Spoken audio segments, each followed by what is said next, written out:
22 तारीख को अयोध्या धाम में प्रभु श्री राम के दर्शन हुए और अब यहां जनता जनार्दन के दर्शन का सौभाग्य मिला है। आज पश्चिमी यूपी को विकास के लिए 19,000 करोड़ रुपए से अधिक के प्रोजेक्ट भी मिले हैं। ये project rail line, highway, petroleum pipeline, पानी, सीवेज, मेडिकल कॉलेज और औद्योगिक शहर से जुड़े हुए हैं। आज यमुना और रामगंगा की स्वच्छता से जुड़े प्रोजेक्ट का भी लोकार्पण हुआ है। मैं बुलंदशहर सहित पश्चिमी उत्तर प्रदेश के सभी मेरे परिवारजनों को इसके लिए बहुत बहुत बधाई देता हूं।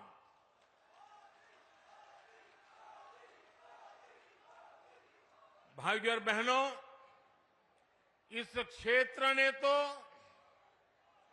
देश को कल्याण सिंह जी जैसा सपूत दिया है, जिन्होंने राम काज और राष्ट्र काज दोनों के लिए अपना जीवन समर्पित किया।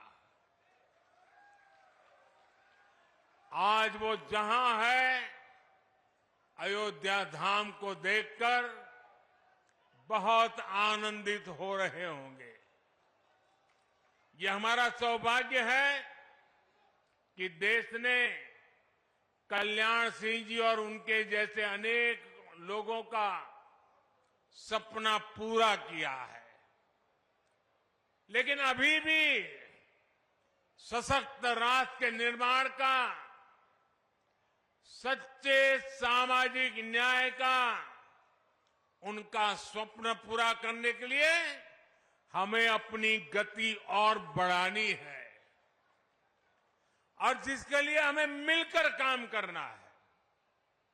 साथियों, अयोध्या में मैंने रामलला के सानिध्य में कहा था कि प्राण प्रतिष्ठा का कार्य संपन्न हुआ,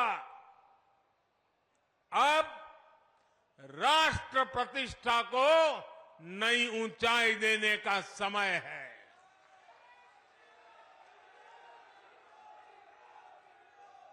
हमें देव से देश और राम से राष्ट्र के मार्ग को और प्रशस्त करना है। हमारा लक्ष्य साल 2047 तक भारत को विकसित राष्ट्र बनाना है और लक्ष्य बड़ा हो तो उसके लिए हर साधन जुटाना होता है। सबको मिलकर के प्रयास करना पड़ता है। विकसित भारत का निर्माण भी यूपी के तेज विकास के बिना संभव नहीं है। इसके लिए हमें खेत खलिहान से लेकर ज्ञान, विज्ञान, उद्योग, उद्यम तक हर शक्ति को जगाना है। आज का ये आयोजन इसी दिशा में एक और कदम है, बड़ा कदम है, महत्वपूर्ण कदम है। साथियों, आजादी के बाद के दशकों में लंबे समय तक भारत में विकास को सिर्फ कुछ ही क्षेत्रों में सीमित रखा गया। देश का एक बहुत बड़ा हिस्सा विकास से वंचित रहा। इसमें भी उत्तर प्रदेश, जहां देश की सबसे अधिक आबादी बसती थी, उस पर उतना ध्यान नहीं दिया गया। ये इसलिए हुआ क्योंकि लंबे समय तक यहां सरकार चलाने वालों ने शासकों की तरह बर्ताव किया। जनता को अभाव में रखने का, समाज में बंटवारे का रास्ता उनको सत्ता पाने का सबसे सरल माध्यम लगा। इसकी कीमत उत्तर प्रदेश की अनेक पीढ़ियों ने भुगती है, लेकिन साथ साथ देश को भी इसका बहुत बड़ा नुकसान हुआ है। जब देश का सबसे बड़ा राज्य ही अगर कमजोर हो तो देश कैसे ताकतवर हो सकता था? आप मुझे बताइए, क्या देश ताकतवर हो सकता है क्या? उत्तर प्रदेश को पहले ताकतवर बनाना होगा कि नहीं बनाना होगा? और मैं तो यूपी का सांसद हूं और मेरी विशेष जिम्मेवारी है।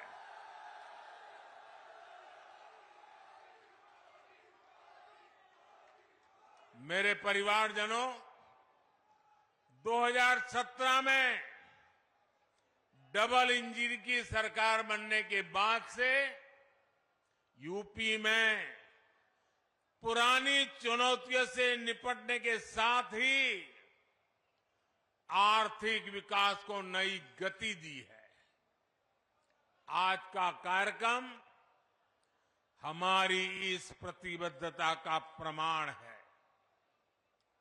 आज भारत में 2 बड़े डिफेंस कॉरिडोर पर काम चल रहा है। उनमें से एक यूपी में, पश्चिमी यूपी में बन रहा है। आज भारत में नेशनल हाईवे का तेजी से विकास हो रहा है। उसमें से अनेक पश्चिमी यूपी में बन रहे हैं। आज हम हिस्से को आधुनिक एक्सप्रेसवे से कनेक्ट कर रहे हैं। भारत का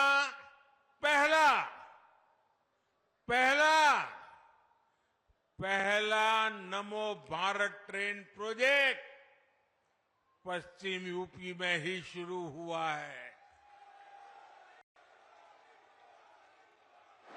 यूपी के कई शहर मेट्रो सुविधा से जुड़ रहे हैं। यूपी ईस्टर्न और वेस्टर्न डेडिकेटेड फ्रेट कॉरिडोर्स का हब बन रहा है। और ये बात बहुत बड़ी है साथियों। आने वाली शताब्दियों तक इसका महात्म्य रहने वाला है, जो आपके नसीब में आया है। जब जेवर इंटरनेशनल एयरपोर्ट बनकर तैयार हो जाएगा तो इस क्षेत्र को एक नई ताकत, नई उड़ान मिलने वाली है।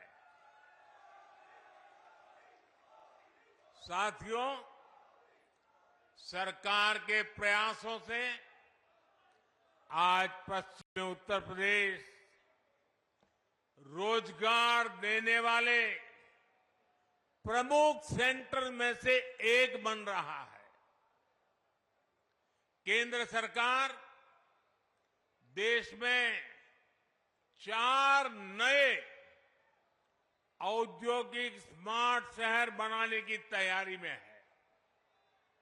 ऐसे नए शहर जो दुनिया के श्रेष्ठ मैन्युफैक्चरिंग और निवेश स्थलों को टक्कर दे सके।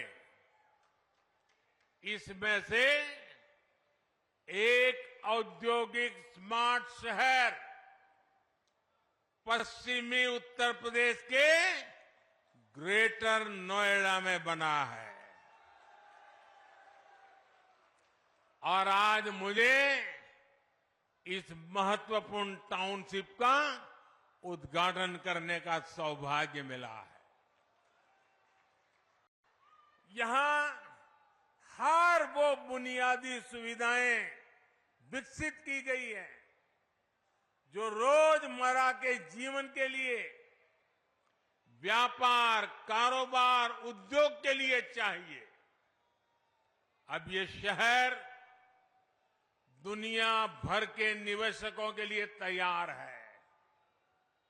इसका लाभ यूपी के, विशेष रूप से पश्चिमी यूपी के हर छोटे, लघु और कुटीर उद्योग को भी होगा।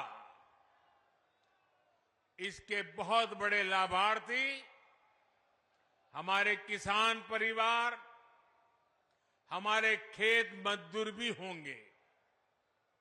यहां कृषि आधारित उद्योगों के लिए नई संभावनाएं बनेगी। साथियों, आप भी जानते हैं कि पहले खराब कनेक्टिविटी की वजह से किसान की पैदावार समय पर बाजार नहीं पहुंच पाती थी।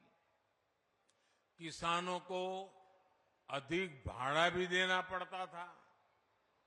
गन्ना किसानों को कितनी परेशानी होती थी, ये आपसे बेहतर और कौन जानता है।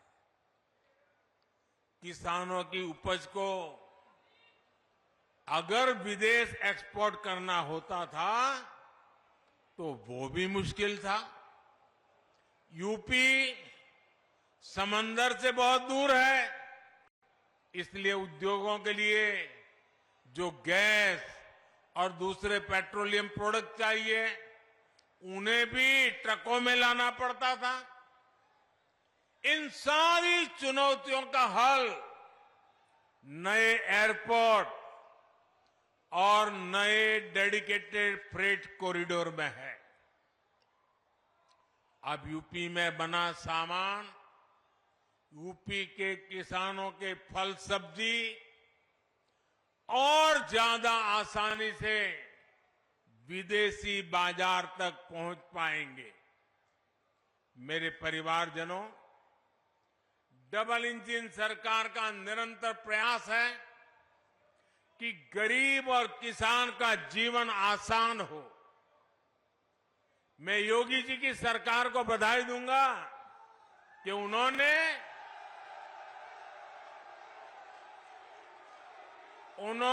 नए पेराई सत्र के लिए गन्ने का मूल्य और बढ़ा दिया है।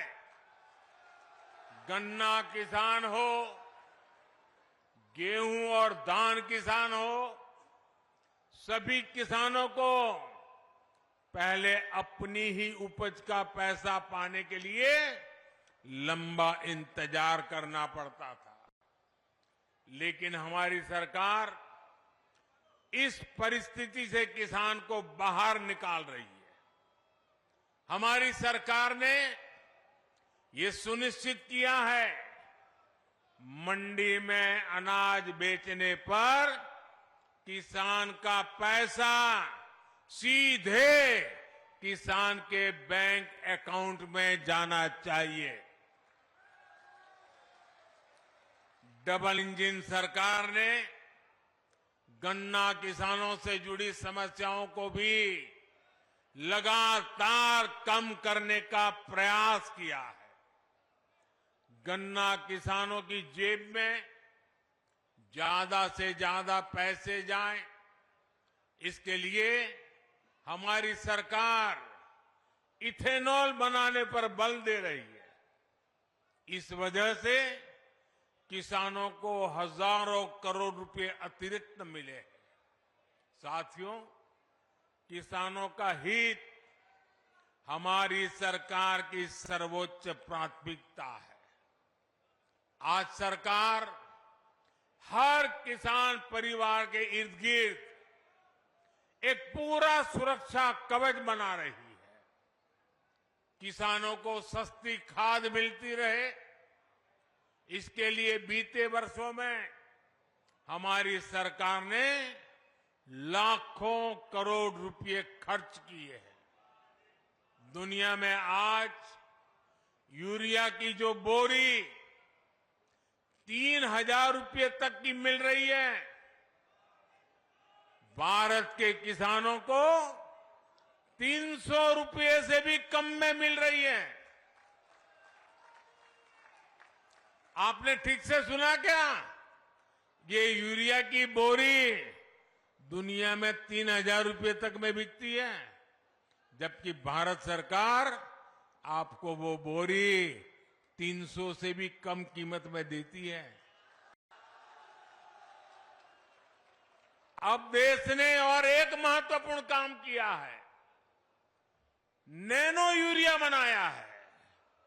इससे एक बोरी खाद की शक्ति एक बोतल में समा गई है।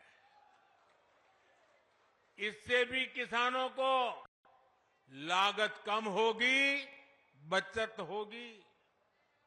सरकार ने करोड़ों किसानों के खातों में पीएम किसान सम्मान निधि के 3.25 लाख करोड़ रुपए भी ट्रांसफर किए हैं। मेरे परिवारजनों, कृषि और कृषि आधारित अर्थव्यवस्था के निर्माण में हमारे किसानों का योगदान हमेशा से अभूतपूर्व रहा है। हमारी सरकार सहकारिता के दायरे को भी लगातार बढ़ा रही है। पैक्स हो, कोऑपरेटिव सोसाइटी हो, किसान उत्पाद संघ एफपीओ हो, इनको गांव-गांव तक पहुंचाया जा रहा है। ये छोटे किसानों को बाजार की बड़ी ताकत बन रहा है।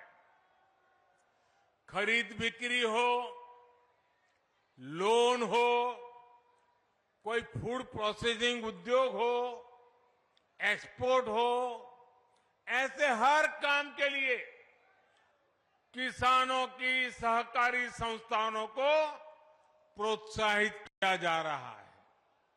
ये छोटे से छोटे किसान को भी सशक्त करने का एक बहुत बड़ा माध्यम बन रही है। किसानों की एक बहुत बड़ी समस्या भंडारण की सुविधा के अभाव की भी रही है। हमारी सरकार ने भंडारण की सुविधाओं के निर्माण के लिए दुनिया की सबसे बड़ी योजना शुरू की है। इसके तहत पूरे देश में कोल्ड स्टोरेज का, भंडारण का नेटवर्क तैयार किया जा रहा है। साथियों, हमारा प्रयास है कि खेती किसानी को आधुनिक तकनीक से जोड़ा जाए। इसमें भी गांव में हमारी नारी शक्ति के माध्यम एक बहुत बड़ी ताकत बन सकता है और उस दिशा में हम काम कर रहे हैं। केंद्र सरकार ने नमो ड्रोन दीदी योजना शुरू की है। इससे महिलाओं के स्वयं सहायता समूहों को ड्रोन पायलट की ट्रेनिंग दी जा रही है। उन्हें ड्रोन दिए जा रहे हैं। भविष्य में ये नमो ड्रोन दीदी ग्रामीण अर्थव्यवस्था और खेती किसानी की बहुत बड़ी ताकत बनने जा रही है। साथियों, किसानों के लिए जितना हमारी सरकार ने काम किया है उतना पहले किसी सरकार ने नहीं किया है। बीते 10 वर्षों में जन कल्याण की हर योजना का सीधा लाभ हमारे छोटे किसानों को मिला है। करोड़ों पक्के घर बने हैं तो इनके बहुत बड़े लाभार्थी छोटे किसान और खेत मजदूर है। गांवों के करोड़ों घरों में पहली बार टॉयलेट बने हैं। पहली बार गांव के करोड़ों घरों में नल से जल पहुंचा है। इसका लाभ सबसे अधिक किसान परिवारों की मेरी माताओं बहनों को ही तो मिला है। पहली बार किसानों और खेत मजदूरों को भी पेंशन की सुविधा मिली है। पीएम फसल बीमा योजना से किसानों को मुश्किल समय में मदद मिली है। फसल खराब होने पर किसानों को 1.5 लाख करोड़ रुपए से ज्यादा दिए गए हैं। मुफ्त राशन हो, मुफ्त इलाज हो, इसके ज्यादातर लाभार्थी गांव के मेरे किसान परिवार और खेत मजदूर ही है। हमारा प्रयास है कि कोई भी लाभार्थी सरकार की योजना से वंचित न रहे। इसके लिए मोदी की गारंटी वाली गाड़ी गांव गांव आ रही है। यूपी में भी लाखों लोग इस गारंटी वाली गाड़ी से जुड़े हैं। भाइयों और बहनों, मोदी की गारंटी है कि जल्द से जल्द देश के हर नागरिक को उसके लिए बनी सरकारी योजना का लाभ मिले। आज देश मोदी की गारंटी को गारंटी पूरा होने की गारंटी मांगता है, क्योंकि हमारी सरकार जो कहती है वो करके दिखाती है। आज हमारा पूरा प्रयास है कि सरकार की योजना का लाभ हर लाभार्थी तक पहुंचे। इसलिए मोदी सैचुरेशन की गारंटी दे रहा है, 100% की गारंटी दे रहा है। जब सरकार 100% लाभार्थियों तक पहुंचती है तो किसी भेदभाव की गुंजाइश नहीं रह जाती। जब सरकार 100% लाभार्थियों तक पहुंचती है तो किसी भ्रष्टाचार की गुंजाइश भी नहीं रह जाती। और यही सच्चा सेक्युलरिज्म है, यही सच्चा सामाजिक न्याय है। गरीब किसी भी समाज में हो, उसकी जरूरतें उसके सपने समान है। किसान किसी भी समाज को हो, उसकी जरूरतें उसके सपने एक जैसे हैं। महिलाएं किसी भी समाज की हो, उनकी जरूरतें उनके सपने भी एक ही है। युवा किसी भी समाज के हो, उनके सपने उनकी चुनौतियां एक जैसी ही है। इसलिए मोदी बिना भेदभाव के हर जरूरतमंद तक तेजी से पहुंचना चाहता है। आजादी के बाद लंबे समय तक कोई गरीबी हटाओ का नारा देता रहा, कोई सामाजिक न्याय के नाम पर झूठ बोलता रहा, लेकिन देश के गरीबों ने देखा कि सिर्फ कुछ परिवारों के घर अमीरी आई, कुछ ही परिवारों की राजनीति फली फूली, सामान्य गरीब, दलित, पिछड़ा तो अपराधियों और दंगों से सहमा हुआ था। लेकिन अब देश में स्थितियां बदल रही है। मोदी ईमानदारी से आपकी सेवा में जुटा है। इसी का नतीजा है कि हमारी सरकार के 10 वर्षों में 25 करोड़ लोग, यह आंकड़ा बहुत बड़ा है, 25 करोड़ लोग गरीबी से बाहर निकले हैं। जो बाकी बचे हैं उन्हें भी उम्मीद जगी है कि वे भी जल्द ही गरीबी को परास्त कर देंगे। साथियों, मेरे लिए तो आप ही मेरा परिवार है।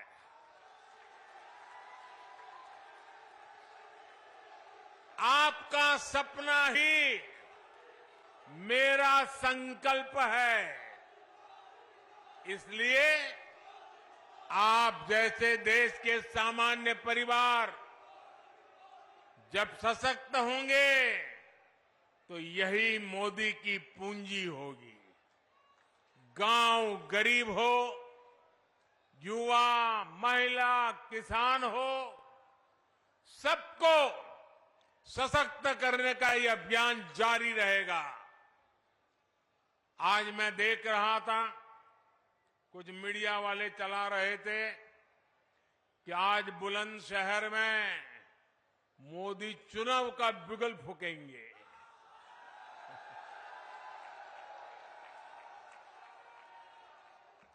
मोदी तो विकास का बिगुल फूंकता रहता है। मोदी तो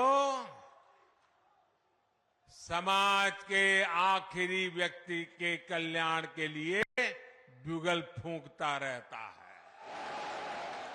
मोदी को न पहले जरूरत थी, न आज जरूरत है, न आगे जरूरत है चुनाव के बिगुल फूंकने की। मोदी के लिए तो ये जनता जनार्दन बिगुल फूंकती रहती है। और जब जनता जनार्दन बिगुल फूंकती है तो मोदी को अपना समय उस बिगुल फूंकने में नहीं लगाना पड़ता। उसको तो अपना समय जनता जनार्दन के चरणों में बैठ करके सेवा भाव से काम करने में उसका समय लगा रहता है।